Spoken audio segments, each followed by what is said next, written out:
जय गुरु। परम प्रेममय श्री ठाकुर के चरण में मेरा कोटि कोटि प्रणाम। आप सभी श्रोतागण को मेरा जय गुरु। आज मैं इष्ट प्रसंग में घरेलू विषय लेकर आपके सामने उपस्थित हुई हूँ और जो परम दयाल श्री ठाकुर ने ही कहा है। हम लोग भात भी खाते हैं और रोटी भी खाते हैं। आप लोग भी खाते हैं भात रोटी। समय होता है तो दिन में भात खाते हैं, रात को रोटी खाते हैं। तो फिर ऐसे भी लोग हैं जिनको स्वास्थ्य संबंधी कुछ असुविधा है। हो सकता है वो दिन में भी रोटी खाते हैं, रात में भी रोटी ही खाते हैं, भात नहीं खाते हैं।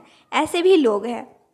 तो यहाँ पे श्री ठाकुर का एक प्रश्न है, नितिन दा उत्तर दिए। प्रश्न, तुम लोग क्या रोटी को भात के जैसा जूठा मानते हो? मतलब रोटी क्या भात जैसा जूठा है? भात को तो हम लोग जूठा बोलते हैं, तो क्या रोटी भी जूठा है?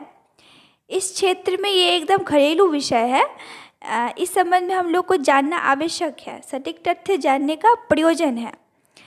देखते हैं श्री ठाकुर क्या बोले। श्री ठाकुर बोले हैं, भात और रोटी ये सब हुआ स्टार्च। रोटी अगर घी से बनता है तो वो खराब नहीं होता, लेकिन फिर भी एक समस्या है कि घी बहुत कोई पसंद नहीं करते हैं। तो रोटी अगर घी से बनता है तो वो ख़राब नहीं होता है, लेकिन घी अगर नहीं दिया हुआ है तो मतलब रोटी का जो कोना है उसमें हवा लगता है और वो ख़राब होता है।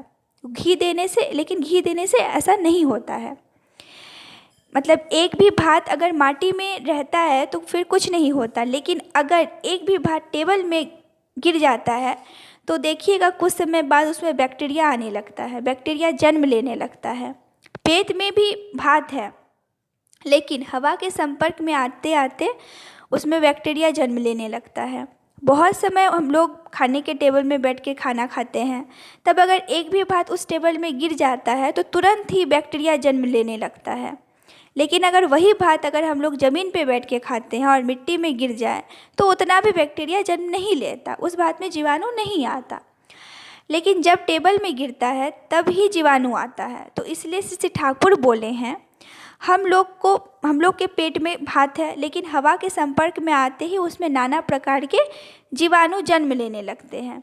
श्री ठाकुर बोले हैं, मल त्याग करने के बाद जब वह हवा के संपर्क में आता है तब बैक्टीरिया जन्म लेता है। मतलब इसलिए अच्छे से उसे वॉश करना पड़ता है, नहीं तो वह घाव भी कर सकता है। फिर मुंह में लार भी बैक्टीरिया जन्म लेने लगता है। सदाचार थोड़ा ज़्यादा ही करना अच्छा है इसीलिए, और कम नहीं।